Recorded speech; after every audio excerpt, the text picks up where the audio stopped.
দর্শক, রাজধানীতে পশু কোরবানি ও বর্জ্য অপসারণের খবর জানাতে সরাসরি যুক্ত হচ্ছেন সহকর্মী নিয়াজ মোর্শেদ। নিয়াজ, রাজধানীর সড়ক আর পাড়া মহল্লার সার্বিক পরিবেশ জানাবেন।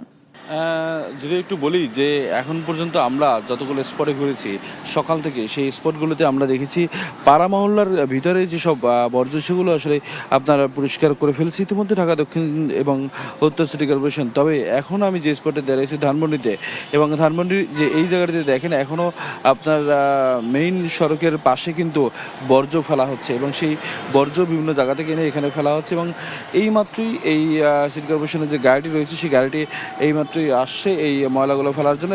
এখানকার যারা স্থানীয় বাসিন্দা রয়েছে তারা কিন্তু বলছেন যে গতকাল থেকে আসলে এই ময়লাগুলো নেওয়া হয়নি এবং এই ময়লাগুলো জমানো হয়েছে, এবং এখন এইমাত্র এই সিটি কর্পোরেশনের পক্ষ থেকে ময়লাগুলো নেওয়া। নির্মজাদার গোলমার্ক বক্স, কুড়মুড়ে বাইটে ফুরফুরে লাইফ জন্য গাড়ি আসছে, এবং দুর্গন্ধর কারণে এখানকার যারা স্থানীয় বাসিন্দা তারা আসলে চলাচল করতে বেশ অসুবিধা হচ্ছে। এবং যদিও গতকাল কিন্তু প্রধানমন্ত্রী এই ময়লা বর্জ্য অপসারণের অবহেলার কারণে কিন্তু দুই সিটি কর্পোরেশন দুইজন কর্মকর্তাকে বরখাস্ত করেছে, কিন্তু তারপরও আমরা দেখছি আসলে তার এই উদ্যোগ নেওয়ার পরও এখনও দেখছি আসলে আপনার বিভিন্ন জায়গায় কিন্তু এইভাবে ময়লার স্তূপ করে রাখা হয়েছে এই ধানমন্ডি এলাকাতে।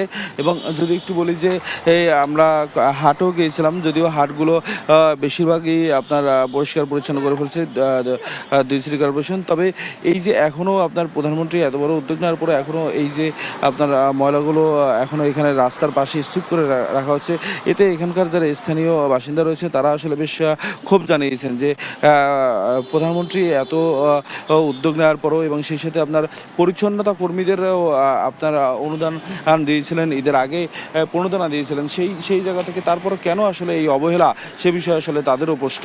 এই ছিল আমার কাছে সর্বশেষ তথ্য ধানমন্ডি থেকে।